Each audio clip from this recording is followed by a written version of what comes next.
আসসালামু আলাইকুম রহমতুল্লাহ। প্রিয় শিক্ষার্থীরা, আমরা রসায়ন বইয়ের মৌলের ধারণা ও রাসায়নিক গণনা এই অধ্যায়ের মোলার দ্রবণের আগ পর্যন্ত যত বেসিক আছে এবং যত গাণিতিক অংশ আছে সবগুলো সমাধান করেছি। আজকে আমরা সেই ধারাবাহিকতায় মোলার দ্রবণ, তারপর বিভিন্ন দ্রবণের মোলারিটি প্রস্তুতকরণ এবং শতকরা সংযুতি ও আণবিক সংকেত, স্থূল সংকেত, এই সবগুলো অংশ সমাধান করবে ইনশাআল্লাহ। তোমরা ধারাবাহিকভাবে দেখতে থাকো, ইনশাআল্লাহ সবগুলোর বিস্তারিত ব্যাখ্যা পাবে। প্রথমে বুঝতে হবে দ্রবণ কি। আমরা জানি দ্রবণ হচ্ছে দ্রাবক প্লাস দ্রব, অর্থাৎ দ্রবণের ভেতর দ্রাবক থাকে এবং দ্রব থাকে। আচ্ছা, সার্বজনীন দ্রাবক হচ্ছে পানি। মনে করো পানির ভেতরে আমরা চিনি প্রবেশ করিয়েছি। একটা পাত্রে পানির ভেতরে আমরা কি প্রবেশ করিয়েছি? চিনি। খেয়াল করো, এটার ভেতর যদি আমরা চিনি প্রবেশ করাই তাহলে এটা কি তৈরি হয়ে যাবে বলো তো? এটা হচ্ছে পানি। পানির ভেতর চিনি প্রবেশ করালে পানিটা হচ্ছে দ্রাবক এবং চিনি হচ্ছে দ্রব, এবং এরা মিশ্রিত হয়ে একটা দ্রবণ তৈরি করবে। ঠিক আছে, তাহলে আমরা দ্রবণ চিনতে পারলাম যে দ্রবণ হচ্ছে দ্রব প্লাস দ্রাবক বা দ্রাবক প্লাস দ্রব। তাহলে এখন আসে এটার ভেতর আরো দুইটা টার্ম আছে, একটা হচ্ছে লঘু দ্রবণ আর একটা হচ্ছে গাঢ় দ্রবণ। এই দুটা শব্দ হালকা একটু বিশ্লেষণ করি। মনে করো কোনো একটি দ্রবণে দ্রবের পরিমাণ কম, হ্যাঁ, তুলনামূলকভাবে কম, আর দ্রাবকের পরিমাণ তুলনামূলকভাবে বেশি, তাহলে সেইটাকে আমরা বলবো কি? লঘু দ্রবণ। যেখানে দ্রবের পরিমাণ তুলনামূলকভাবে কম আর দ্রবের পরিমাণ যদি তুলনামূলকভাবে বেশি হয় সেটা হচ্ছে গাঢ় দ্রবণ। বাট এটা কিন্তু আসলে কোনো নির্দিষ্ট পরিমাণ নাই যে 1 লিটার দ্রবণের ভেতর এত লিটার দ্রব দ্রবীভূত থাকতে হবে। এটা হচ্ছে জাস্ট তুলনা। তোমরা কি করলে, এক গ্লাস পানির ভেতরে 50 গ্রাম চিনি দিলে, আর সেম আরেক গ্লাস পানিতে 100 গ্রাম চিনি দিলে, তাহলে কোনটি লঘু দ্রবণ আর কোনটি গাঢ় দ্রবণ বলো তো? যেটাতে তুমি 100 গ্রাম চিনি দিছো সেটা অবশ্যই গাঢ় দ্রবণ, আর যেটা 50 গ্রাম দিছো সেটা লঘু দ্রবণ। এইভাবে আমাদের লঘু দ্রবণ এবং গাঢ় দ্রবণ বুঝতে হয়। ওকে, আমাদের তাহলে দ্রবণ আমরা চিনতে পারলাম। এখন আমাদের মেন যেটা জানতে হবে সেটা হচ্ছে মোলার দ্রবণ কি। তাহলে কোনো একটি দ্রবণের ভেতরে, মোলার শব্দের অর্থ হচ্ছে 1 মোল। কোনো একটি দ্রবণের ভেতরে যদি 1 মোল দ্রব দ্রবীভূত থাকে তাহলে তাকে আমরা বলবো মোলার দ্রবণ। এটা শব্দগতভাবে বুঝলাম, বাট এই মোলার দ্রবণ হওয়ার জন্য আরও 2টা শর্ত আছে। ভেতরে যদি 1 মোল দ্রব দ্রবীভূত থাকে, 1 মোল দ্রব দ্রবীভূত থাকে, প্লাস মানে কি 1 লিটার দ্রবণ। এই 1 লিটার দ্রবণের ভেতরে 1 মোল দ্রব দ্রবীভূত থাকলে তাকে আমরা বলবো 1 মোলার দ্রবণ বা ওই মোলের মোলার দ্রবণ। তাহলে আমরা সংখ্যাটা ক্লিয়ার হলাম। এখন আমরা উদাহরণে যাই, ব্যাখ্যা করি। যেমন ধরি এটার ভিতরে আমি সোডিয়াম ক্লোরাইড নিচ্ছি। মনে করো এই পাত্রের ভেতরে 1 লিটার পানি আছে, 1 লিটার H2O পানি। তাহলে এইগুলো কি বলো? পানি। এই পানির ভেতরে 1 লিটার পানির ভেতরে আমি কি করলাম? এই যে সোডিয়াম ক্লোরাইড প্রবেশ করব। কতটুকু সোডিয়াম ক্লোরাইড প্রবেশ করব? 1 মোল। আর 1 মোল বলতে তো আমাদের এখানে আণবিক ভর বের করতে হবে। আণবিক ভর তত গ্রাম নিতে হবে। তাহলে আমরা জানি সোডিয়াম ক্লোরাইডের ভর হচ্ছে 58.5 গ্রাম। তাহলে আমি কি করব? 58.5 গ্রাম সোডিয়াম ক্লোরাইড এখানে প্রবেশ করাবো, তারপর পানি দিয়ে এটা 1 লিটার ফিল আপ করবো, 1 লিটার পর্যন্ত ফিল আপ করবো। তাহলে যেটা তৈরি হয়ে গেল সেটাই হচ্ছে আমাদের মোলার দ্রবণ। 1 মোলার দ্রবণ সোডিয়াম ক্লোরাইড, 1 মোলার দ্রবণ আমাদের তৈরি হয়ে গেল। তাহলে এর সাথে তাহলে আমরা মোলার দ্রবণের সংজ্ঞা জানলাম এবং একটা উদাহরণের মাধ্যমে বিষয়টা ক্লিয়ার হইলাম। এখন এর সাথে আমাদের আরও 2টা টার্ম আছে, সেটা হচ্ছে সেমি মোলার দ্রবণ কি? সেমি মোলার দ্রবণ। সেমি মোলার, তোমরা মনে রাখো সেমি শব্দের অর্থ হচ্ছে অর্ধেক। তাহলে সেমি মোলার মানে কি? অর্ধেক মোলার বা অর্ধেক মোল, তার মানে 0.5 মোল। এই যে 58.5 গ্রাম নিচ্ছি, এটা তো 1 মোল হয়ে গেছে। তাহলে 1 মোলার দ্রবণ এটা। এখন আমি যদি কি করি, অর্ধেক নেই, অর্ধেক মোল নেই, তাহলে অর্ধেক মোল কি, এটাকে অর্ধেক করো, 58.5 অর্ধেক কত বলো তো? আচ্ছা দেখো 2 18 তারপরে 25, দেখো 29.25 গ্রাম যদি আমরা সোডিয়াম ক্লোরাইড নেই তাহলে কি তৈরি হবে? সেমিমোলার দ্রবণ তৈরি হয়ে যাবে। হ্যাঁ, এটা গেল সেমিমোলার। আরেকটা টার্ম আছে, সেটা হচ্ছে ডেসিমোলার। ডেসিমোলার দ্রবণ, দেখো ডেসিমোলার কি? ডেসি শব্দের অর্থ হচ্ছে 1/10, অর্থাৎ 10/1 অর্থাৎ 0.1 মোল।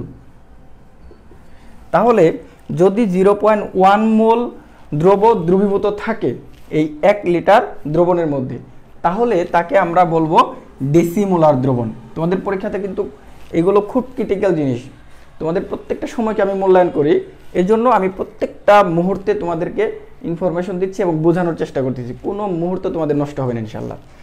তাহলে আবার বলো 0.1 মোল দ্রব যদি আমি দ্রবীভূত করি সেটাকে কি বলবো? ডেসিমোলার দ্রবণ। আর 0.5 মোল দ্রব দ্রবীভূত করলে সেটাকে আমরা বলবো সেমিমোলার দ্রবণ।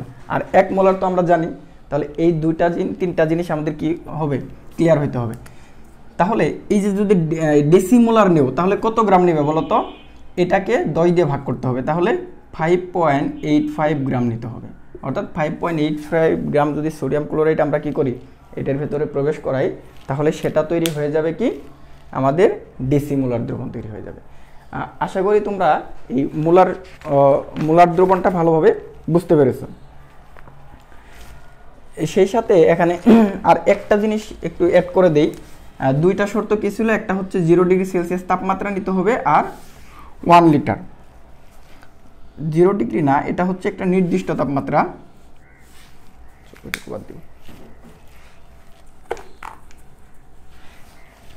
দেখো এখানে, তাহলে মোলার দ্রবণের শর্ত কি কি? মোলার দ্রবণ হওয়ার জন্য আমাদের কি কি লাগতেছে? প্রথমে একটা নির্দিষ্ট তাপমাত্রা, তাহলে টি এটা ফিক্সড তাপমাত্রা, একটা ফিক্সড তাপমাত্রা নিতে হবে, আর 1 লিটারের একটা দ্রবণ হইতে হবে। এই দুটা শর্তের মধ্যে যদি আমাদের 1 মোল দ্রব দ্রবীভূত থাকে তাহলে তাকে বলবো আমরা 1 মোলার দ্রবণ। তাহলে আমরা সংজ্ঞাটা বলি যে একটি নির্দিষ্ট তাপমাত্রায় 1 লিটার দ্রবণের মধ্যে যদি 1 মোল দ্রব দ্রবীভূত থাকে তাকে আমরা বলবো কি? মোলার দ্রবণ অথবা 1 মোলার দ্রবণ। আর সেমি মোলার দ্রবণ কাকে বলবো? যদি একটি নির্দিষ্ট তাপমাত্রায় 1 লিটার দ্রবণের ভেতরে হাফ মোল, এই যে 0.5 মোল মানে কি হাফ মোল বা আধা মোল দ্রব দ্রবীভূত থাকে, তাকে বলবো সেমি মোলার দ্রবণ। আর ডেসিমোলার দ্রবণ কি বলতো? মানে 1/10 দ্রব যদি দ্রবীভূত থাকে তাহলে তাকে বলবো আমরা ডেসিমোলার দ্রবণ। হ্যাঁ, এখন আমরা শিখব মোলারিটি। খেয়াল করো মোলারিটি কি? মোলারিটি হচ্ছে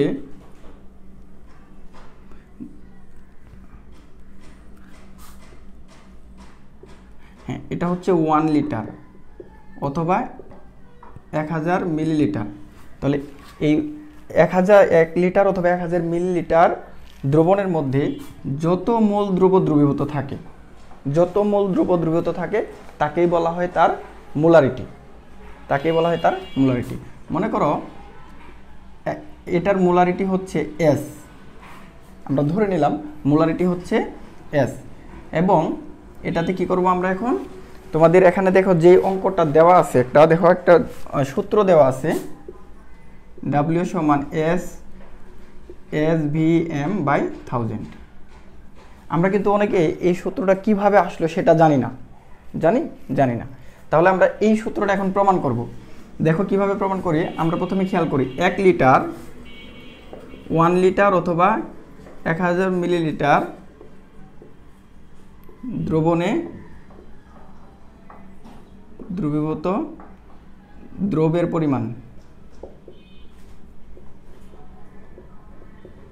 পরিমাণ কত? S মোল। ঠিক আছে, আমরা ধরে নিলাম S মোল দ্রব দ্রবীভূত আছে। তাহলে বলতো অতএব 1000 মিলিলিটার আমরা এখন কি করব? 1 মিলিলিটার দ্রবণে দ্রবীভূত দ্রবের পরিমাণ কত হবে? ভাগ হবে না, 1 লিটার একই কম হবে, 1/1000 এত মোল। অতএব V মিলিলিটার দ্রবণে দ্রবীভূত পরিমাণ হবে কি? গুণ হবে SB/1000। 1000 মোল। হ্যাঁ, এটা কিসের মান বলো তো? এটা হচ্ছে মোলের পরিমাণ। আমরা মোলের পরিমাণকে কি এর আগে n দিয়ে প্রকাশ করে আসছি না? আমরা প্রথম পর্বে যে আলোচনা করছি সেখানে মূল সংখ্যাকে কি n দ্বারা প্রকাশ করছি এবং n এর 3টা সূত্র পেয়েছিলাম, তার মধ্যে একটা ছিল n সমান w/m। এটা তো n এর মান, তাই না? n সমান হচ্ছে w/m। তাহলে এই সূত্র যদি আমরা প্রয়োগ করি, n এর মান কত বসাবো? হ্যাঁ, SV/1000 বসাবো, সমান হচ্ছে w/m। তাহলে বলো তো w সমান কত হবে? এটাই পাশে থাকলো, mটা ওই পাশে গেলে গুণ হবে, SVM/1000। খেয়াল করছো?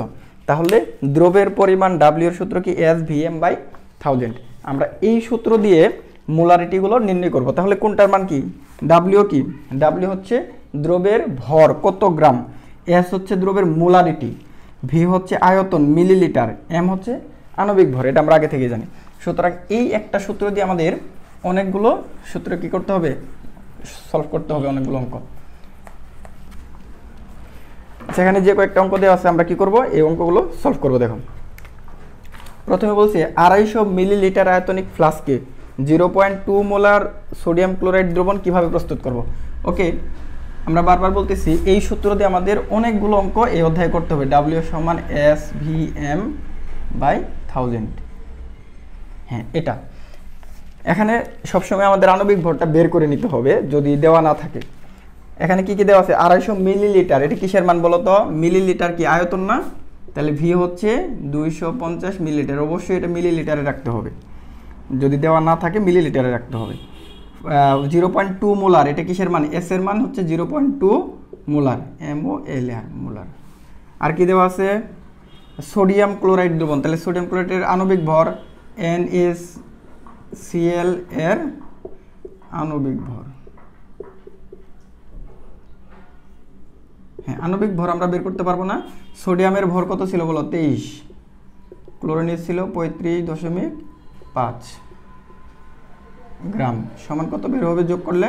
58.5 গ্রাম। ওকে, তাহলে আমরা সব জানি। চাইছে কি মানে কিভাবে প্রস্তুত করব, কিভাবে প্রস্তুত করার জন্য আমাদের কি w এর মান জানা লাগবে। তাহলে আমরা জানি, দেখো লিখবো, আমরা জানি, আমি সংক্ষিপ্ত লিখলাম, আমরা জানি। তাহলে এস এর মান কত? 0.2 ইন্টু ভির মান হচ্ছে 250 ইন্টু এম এর মান হচ্ছে 58.5, ভাগ হবে 1000 দিয়ে। দেখো তোমরাও ভাগ করে দেখো সেম আসে কিনা।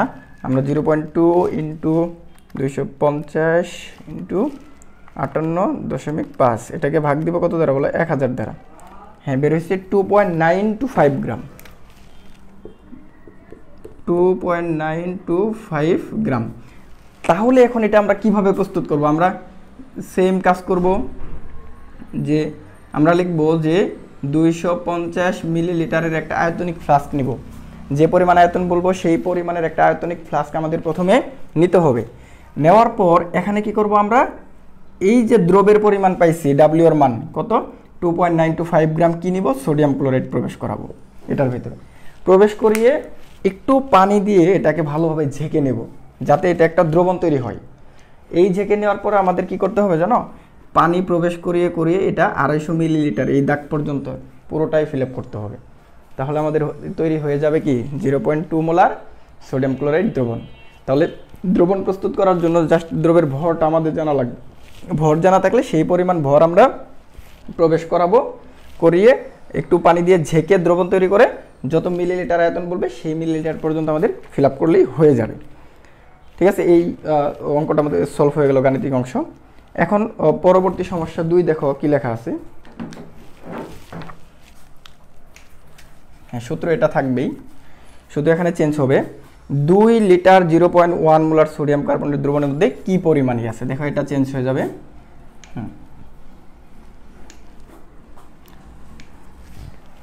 দেখো কি কি বলছে? 2 লিটার, তাহলে এটা মিলিলিটার না, এটা কিন্তু লিটার। হ্যাঁ, তোমরা বলো তো মিলিলিটার, মিলিলিটারে প্রকাশ করতে হয় জানো, মোলারিটির ক্ষেত্রে মিলিলিটারে। 2 মিলিলিটারে মানে 2 লিটারে 2000 মিলিলিটার। তারপরে মোলারিটি কত? 0.1 মোলার, এটা হবে 0.1 মোলার সোডিয়াম কার্বনেট দ্রবণ। সোডিয়াম কার্বনেটের আণবিক ভর আমাদের বের করতে হবে। সোডিয়ামের হচ্ছে 23 গুণ পরমাণু সংখ্যা 2 যোগ কার্বনের হচ্ছে 12 যোগ অক্সিজেনের 16 গুণ 3। হ্যাঁ, আমাদের এমনি মুখস্থ করা দরকার কিছু কিছু এর যে মোট কত গ্রাম হয়, কারণ এমসিকিউ এর জন্য কিন্তু আমাদের এগুলো মুখস্থ থাকলে তাড়াতাড়ি করা যাবে। তাহলে সোডিয়াম কার্বনেটের আণবিক ভর পেয়ে গেলাম 106 গ্রাম। এবার বলছে কি পরিমাণ ডাব্লিউ আছে, এই যে কি পরিমাণ ভর আছে, তাহলে ডাব্লিউ এর মান বের করে ফেলো। কি হবে, এস এর মান হচ্ছে 0.1 ইন্টু ভির মান হচ্ছে 2000 ইন্টু এম এর মান হচ্ছে কত 106, ভাগ দিতে হবে 1000। এমনি নর্মালি করা যায়, তারপরেও আচ্ছা তোমরা করে দেখো তো তোমাদের কত আসে। হ্যাঁ, এদের আসছে মানে পাঠ্য বইতে আছে 21.2 গ্রাম। ঠিক আছে, আশা করি তোমরা বুঝতে পেরেছো। এখন আমরা পরবর্তী গাণিতিক অংশটা সলভ করব। এই সবগুলো এই একই নিয়মে হয়ে যাবে, এটা আমার মনে হয় না করতে হবে। 250 মিলিলিটার দ্রবণে 20 গ্রাম সোডিয়াম কার্বনেট থাকলে দ্রবণের মোলারিটি কত, এস এর মান কত। হ্যাঁ, এইগুলো তোমরা পারবে আশা করি। ঠিক আছে, আচ্ছা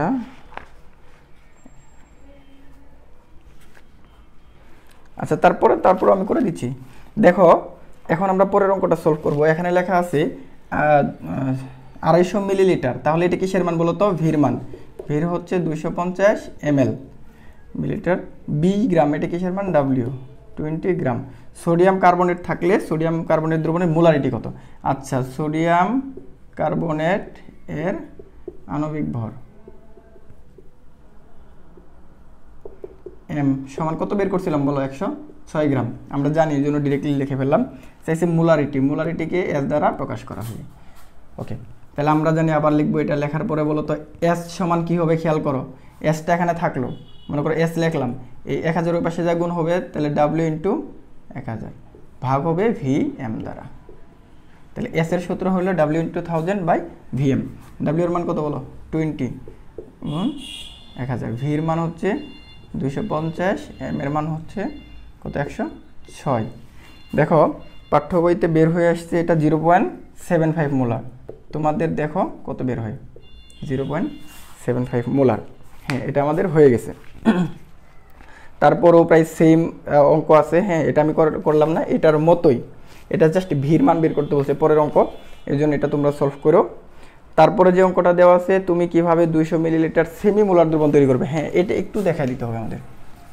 ঠিক আছে, কী কী দেওয়া আছে আমরা ডিরেক্টলি লিখে ফেলবো। সেটা হচ্ছে 200 মিলিলিটার, ভি হচ্ছে 200 মিলিলিটার সেমি মোলার দ্রবণ। তোমাদের কি মনে আছে, সেমি মোলারে কি বলছিলাম, 0.5 মোলার, এই যে এটা বলছিলাম। হ্যাঁ, মোলারিটি হচ্ছে 0.5, সেমি মোলার লেখা থাকলে 0.5, ডেসিমোলার থাকলে 0.1।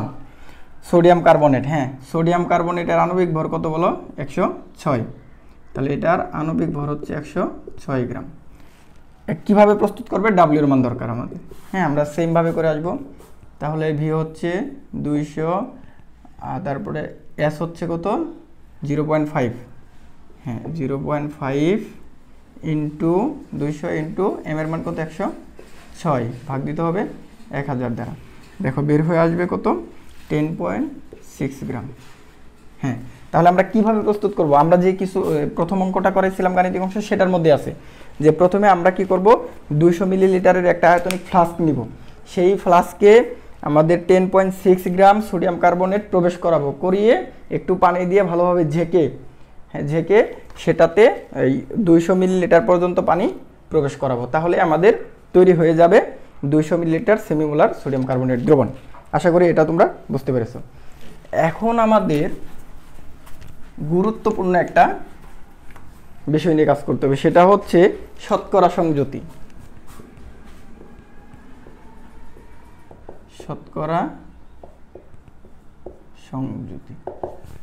তোমরা বলো তো এই শতকরা সংযুতি বিষয়টা কি। শতকরা হচ্ছে 100-র মধ্যে। তাহলে কোনো একটি যৌগে, যেমন ধরো আমি পানি নিলাম, এই পানি এই যৌগের ভেতরে, হ্যাঁ এর মোট ভর কত, আণবিক ভর আমরা জানি 18 গ্রাম। তাহলে 18 গ্রাম পানির ভেতরে হাইড্রোজেন কত গ্রাম আছে, 2 গ্রাম। 1 গ্রামের ভেতর কত, 100 গ্রামের ভেতর কত, মানে শতকরা মানে 100-র মধ্যে কত। তাহলে আমাদের সবসময় শতকরা সংযুতি বের করতে গেলে প্রথমে আণবিক ভর বের করতে হবে। তাহলে আমি এটা উদাহরণ দিয়ে বোঝাচ্ছি, H2O এর আণবিক ভর কত গ্রাম বলো? হাইড্রোজেনের 1 × 2 প্লাস অক্সিজেনের 16 সমান 18 গ্রাম। হ্যাঁ, তাহলে বলো 18 গ্রাম পানিতে হাইড্রোজেন এর পরিমাণ। হ্যাঁ, বলো তো হাইড্রোজেনের পরিমাণ কত?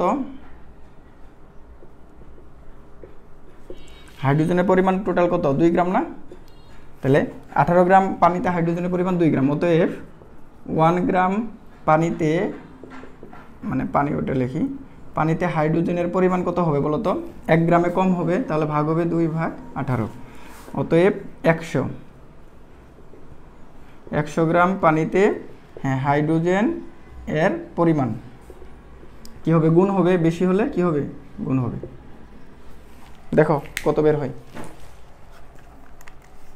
এটা হবে 200 ভাগ হচ্ছে 18।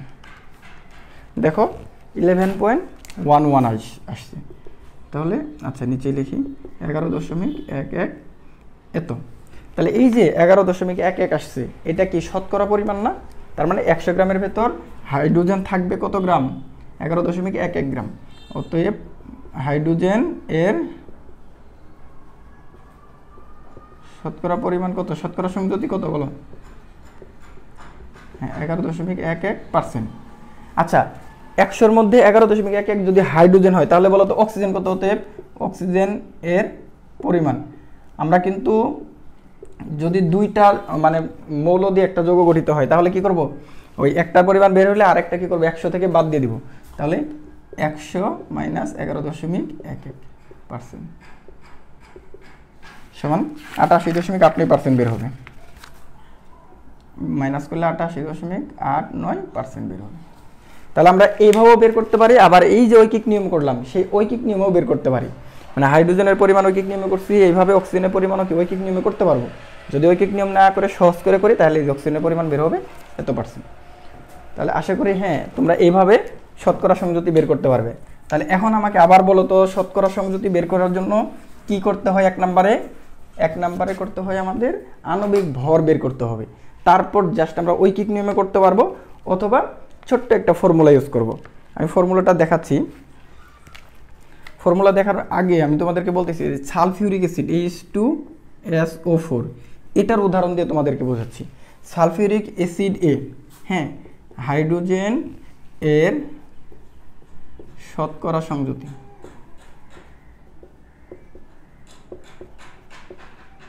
হ্যাঁ প্রথমে বলে রাখি তোমাদের, কিন্তু আমি বলে দিছি যে অবশ্যই আণবিক ভর বের করতে হবে। তাহলে মনে করো এটা আমরা বের করে ফেলছি, সালফিউরিক অ্যাসিডের আণবিক ভর 98 গ্রাম, এটা আমাদের জানা আছে তাই না? তাহলে সালফিউরিক অ্যাসিডে হাইড্রোজেনের শতকরা পরিমাণকে প্রথমে এখানে আণবিক ভর মানে যৌগের আণবিক ভর যেটা থাকে সেটা দ্বারা ভাগ করতে হবে। তাহলে বলতো হাইড্রোজেনের ভর কত? প্রথমে ওই মৌলের ভর গুণ ওই মৌলের পরমাণু কয়টা আছে। হাইড্রোজেনের পরমাণু কয়টা? 2টা পরমাণু, ইন্টু 100 দিয়ে গুণ করতে হবে। তাহলে আমাদের শতকরা বের হয়ে গেল। এই যে 100 দিয়ে গুণ করছি কেন বলতো? শতকরা বের করার জন্য। তাহলে আবার বলতেছি নিচে থাকবে কি? আণবিক ভর, আর উপরে থাকবে পারমাণবিক ভর। যেমন হাইড্রোজেনের পারমাণবিক ভর 1, তারপরে পরমাণুর সংখ্যা ইন্টু 100।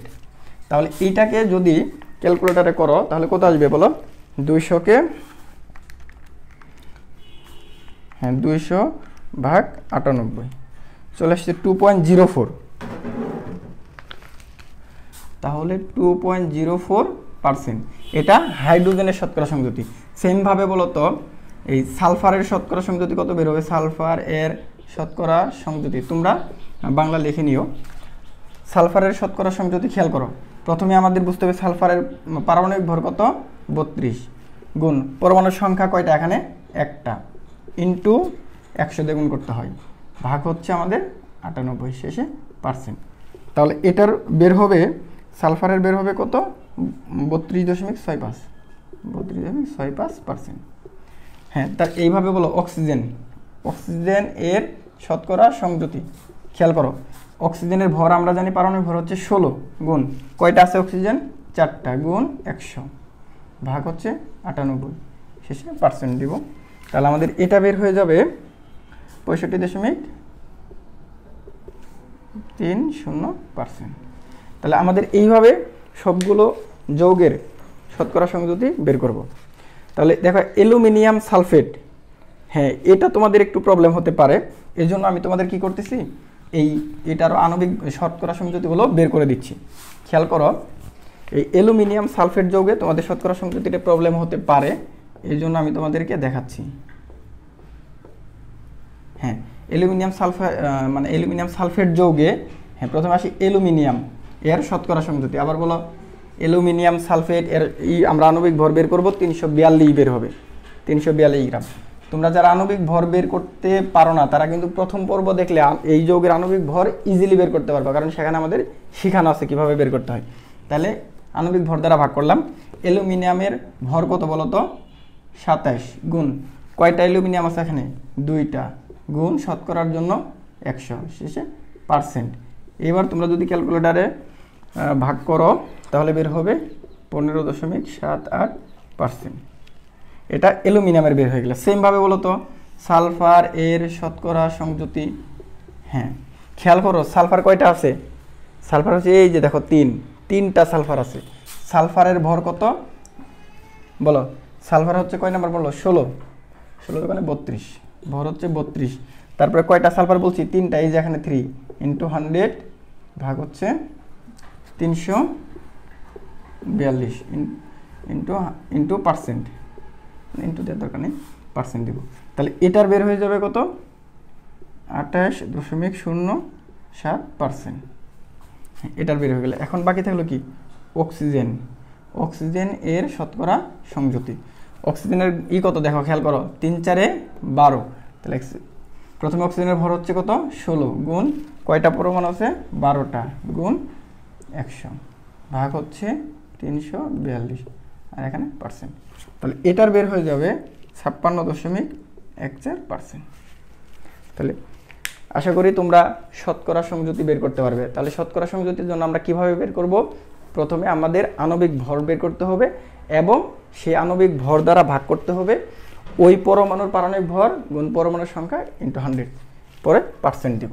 এইভাবে আমাদের হয়ে যাবে ইজিলি ইনশাল্লাহ। আমরা প্রত্যেকটা যৌগের আণবিক ভর বের করতে পারলেই শতকরা সংযুতি ইজিলি বের করতে পারবো। এখন শতকরা সংযুতি শেষ। এখন শতকরা সংযুতি থেকে মানে এটা থাকবে, এটা থেকে আমাদের স্থূল সংকেত নির্ণয় করতে হবে। হ্যাঁ স্থূল সংকেত কি এটা আমাদের চিনতে হবে। স্থূল সংকেত হচ্ছে আচ্ছা মানে যেই সংকেতের মাধ্যমে আমরা কোনো একটি যৌগে পরমাণুগুলোর অনুপাত প্রকাশ পাই, অনুপাতটা আমরা কি করতে পারি? জানতে পারি। হ্যাঁ সেই সংকেতকে বলা হয় স্থূল সংকেত।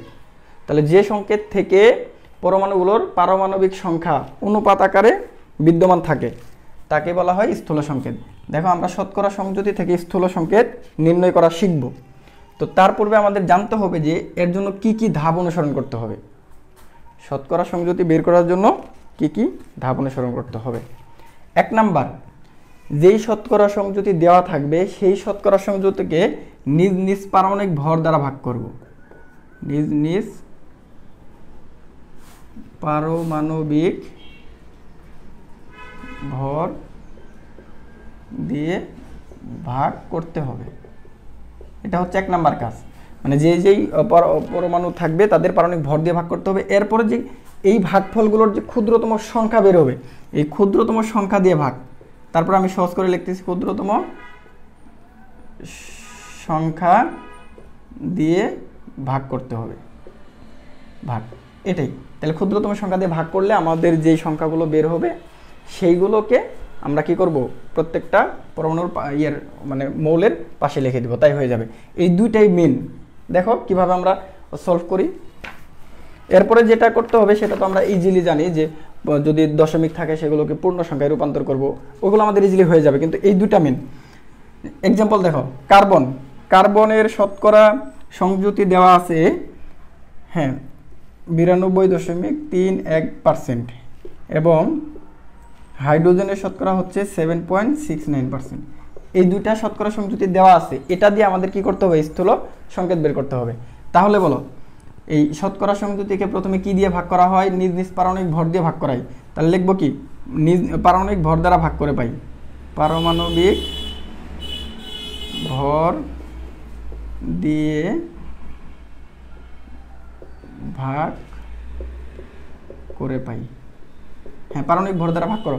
কার্বন কত হবে? কার্বনের ভর কত ছিল? 92.31। এটাকে কার্বনের পারমাণবিক ভর হচ্ছে 12, তাহলে 12 দিয়ে ভাগ করো, কত বের হবে? 7.69। এরপরে কি? হাইড্রোজেন। হাইড্রোজেন হচ্ছে 7.69 আছে, এটাকে 1 দিয়ে ভাগ করতে হয়, 7.69। এই যে ভাগফলগুলো পেলাম, সেম ভাগফল পেয়েছি, এর মধ্যে ক্ষুদ্রতম সংখ্যা কি? দুইটাই তো সেম। তাহলে এরপরে কি করব? অতএব হ্যাঁ, এই যে ক্ষুদ্রতম সংখ্যা দিয়ে ভাগ করে দিই, ক্ষুদ্রতম ভাগফল দিয়ে ভাগ করে পাই। হ্যাঁ, এবার ভাগ করো। কার্বনকে কি দিয়ে ভাগ করব? কার্বনের পরিমাণ পাইছি কত? 7.69। এটাকে ভাগ করব কি? 7.69 দিয়ে করব, কারণ এটি তো ক্ষুদ্রতম সংখ্যা, তাহলে 1। তাহলে হাইড্রোজেনেরও সেম, 7.69কে কত দিয়ে ভাগ করব? ক্ষুদ্রতম সংখ্যা 7.69, এটা 1। তাহলে অতএব স্থূল সংকেত কত হয়ে গেল বলো? স্থূল সংকেত হয়ে যাবে C1, কার্বনের 1, হাইড্রোজেনের 1 সমান CH। এটি তাহলে স্থূল সংকেত বের করা কিন্তু খুব ইজি। এটা যদি 2, 1 থাকতো, তাহলে যার যত সংখ্যা থাকতো সেই সংখ্যাটা আমরা পাশে বসিয়ে দিলে হয়ে যাবে। ঠিক আছে, এই দুইটা মেন, বাকি দুইটা আমরা কি করতে পারবো? এমনি মনে রাখতে পারবো, যে সংখ্যাটা বের হবে সেই সংখ্যাটা পাশে লিখে দিব। ঠিক আছে, এই জন্য আমি এই দুইটা বললাম, এটা গুরুত্বপূর্ণ ধাপ।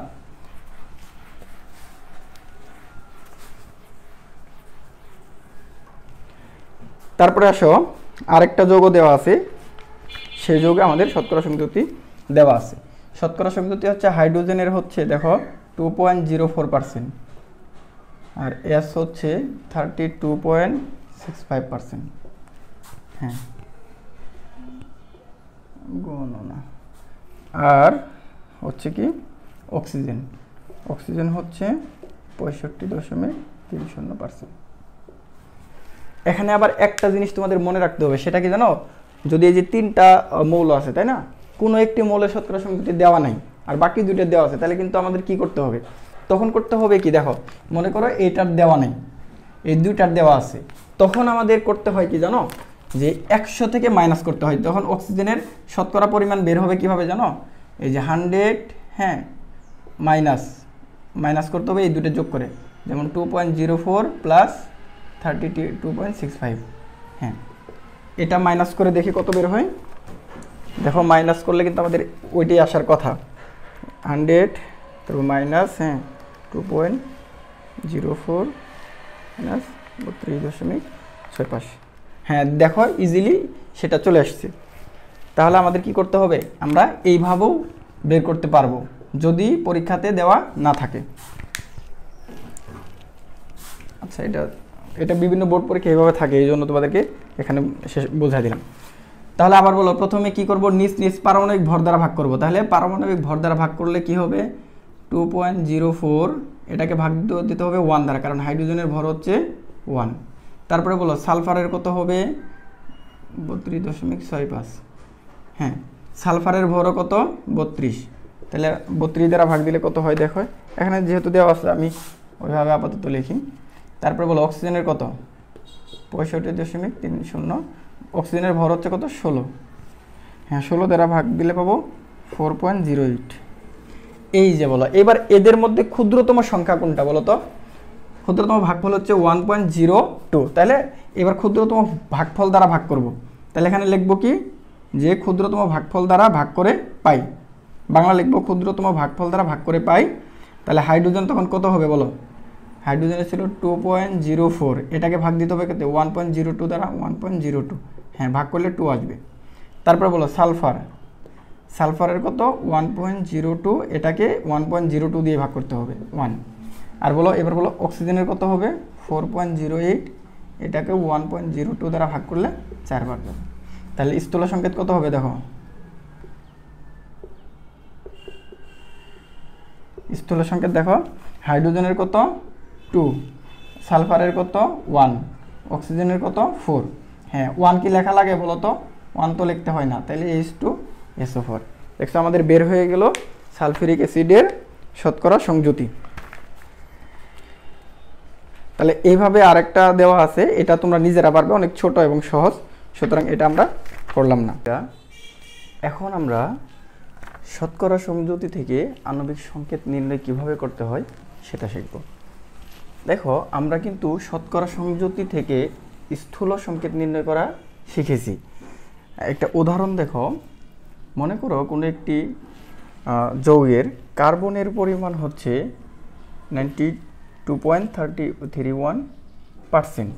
এটা হচ্ছে কার্বনের শতকরা পরিমাণ। তারপরে হচ্ছে হাইড্রোজেনের হচ্ছে 7.69%। ঠিক আছে, এই যে শতকরা সমঝোতি দেওয়া আছে, এই শতকরা সমঝোতি থেকে আমাদের কি বের করতে হবে? আণবিক সংকেত বের করতে হবে। তবে আরেকটা জিনিস দেওয়া থাকবে, সেটা হচ্ছে আণবিক ভর। তাহলে এই যৌগের আণবিক ভর দেওয়া আছে কত? 78। আণবিক ভর সমান হচ্ছে 78। তাহলে এই যে শতকরা সমঝোতি দিচ্ছে আর আণবিক ভর দিচ্ছে, এখন আমাদের কি করতে হবে? এই যৌগটির আণবিক সংকেত বের করতে হবে। আমরা যেভাবে স্থূল সংকেত নির্ণয় করা শিখছি সেইটুকু পর্যন্ত আগে করে যাব। তাহলে দেখো কি করব, আমরা এদেরকে নিজ নিজ পারমাণবিক ভর দ্বারা ভাগ করে পাই।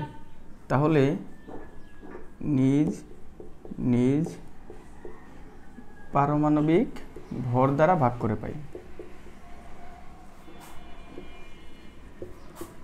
ভর দ্বারা ভাগ করে পাই।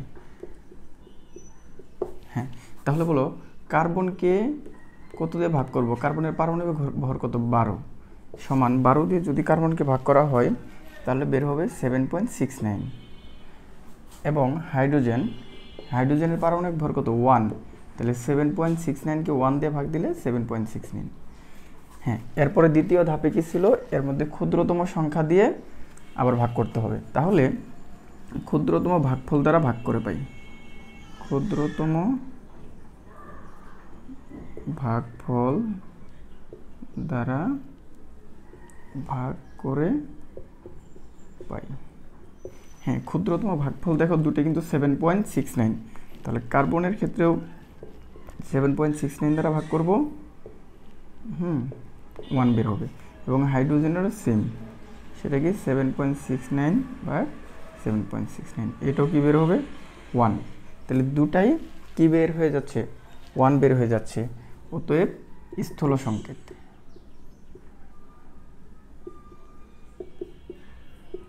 হ্যাঁ, আমাদের স্থূল সংকেত কত হলো? C1H1, তার মানে CH। আমরা কিন্তু স্থূল সংকেত পর্যন্ত নির্ণয় করতে পারলাম, এটা আমরা আগেই শিখেছি। হ্যাঁ, এই স্থূল সংকেতের পরে যে কাজটা করতে হয় খুব ভালোভাবে খেয়াল করো। যখন আণবিক সংকেত নির্ণয় করতে বলবে তখন স্থূল সংকেতের সাথে আর কি নির্ণয় করতে হবে। দেখো, এখন আমরা জাস্ট ধরি যৌগটির আণবিক সংকেত। এই কথাগুলো একটু মনোযোগ দিয়ে শোনো। যৌগটির আণবিক সংকেত আমরা ধরে নিচ্ছি হচ্ছে CH, তারপরে এই যে N, এটা আমরা ধরে নিলাম। ধরে নেওয়ার পর এই যৌগটির আণবিক ভর কিন্তু দেওয়া থাকবে। তাহলে আণবিক ভর কত? তাহলে যৌগটির আণবিক ভর হচ্ছে কত? 78, এটা কি দেওয়া আছে। আর স্থূল সংকেতের আণবিক ভর কত? দেখো, স্থূল সংকেতের আণবিক ভর, হ্যাঁ, স্থূল সংকেত কি ছিল? CH না? তাহলে কার্বনের ভর কত? 12 আর হাইড্রোজেন হচ্ছে 1। তাহলে কত বের হলো? 13। তাহলে স্থূল সংকেতের আণবিক ভর বের হলো 13। অতএব N সমান, হ্যাঁ, এই যে দেখো তো নিচে হবে কি? স্থূল সংকেতের আণবিক ভর। তাহলে স্থূল সংকেতের আণবিক ভর কত? স্থূল সংকেতের আণবিক ভর হচ্ছে 13, আর উপরে হবে যৌগটির আণবিক ভর। আণবিক ভর কত? 78। এটা হচ্ছে সূত্র। উপরে আণবিক ভর, নিচে কি? স্থূল সংকেতের ভর। তাহলে 13কে 78 দ্বারা ভাগ করলে কত হয় বলো তো?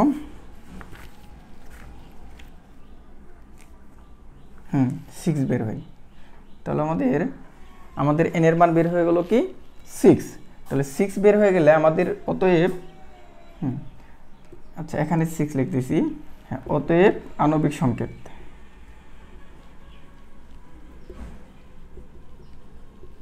আণবিক সংকেত সমান হচ্ছে সি এইচ, তারপর এন এর মান কত বেড়েছে 6, এই যে 6 দিলাম, তার মানে হচ্ছে C6H6, এই যে 6। তাহলে আমরা ইজিলি যৌগের শতকরা সংযুতি থেকে আণবিক সংকেত নির্ণয় করা শিখলাম।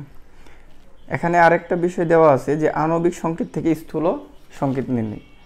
হ্যাঁ, আণবিক সংকেতে কি পরমাণুর সংখ্যা, প্রকৃত পরমাণুর সংখ্যাগুলো দেওয়া থাকে, আর স্থূল সংকেতে কি পরমাণুর প্রকৃত সংখ্যা দেওয়া থাকে না। ওইটাতে যদি অনুপাত আকারে রাখা যায় আমরা সেইভাবে রাখবো। তাহলে এখন ওই জিনিসটা একটু শেষ করে দিচ্ছি, এটা খুব কঠিন কিছু না। যেমন ধরে আণবিক সংকেত দেওয়া আছে, এখানে একটি যৌগ দেওয়া আছে গ্লুকোজ C6H12O6। এই গ্লুকোজের এটা হচ্ছে তোমার আণবিক সংকেত, এটা থেকে বলছে স্থূল সংকেত নির্ণয় করো। স্থূল সংকেত সহজ আছে, দেখো কার্বন, হাইড্রোজেন এবং অক্সিজেন এর পরমাণুর অনুপাত কত। দেখো কার্বনের পরমাণু হচ্ছে 6, হাইড্রোজেনের পরমাণু হচ্ছে 12 এবং অক্সিজেনের পরমাণু 6। এদেরকে যদি আমরা কাটাকাটি করি 6 দিয়ে ভাগ করো, 6 1, 6 দুগুণে 12, 6 একে 6, তার মানে 1:2:1। তাহলে ওতে স্থূল সংকেত কি হয়ে গেল বলো তো? স্থূল সংকেত হয়ে গেল কার্বন কয়টা হবে? একটা।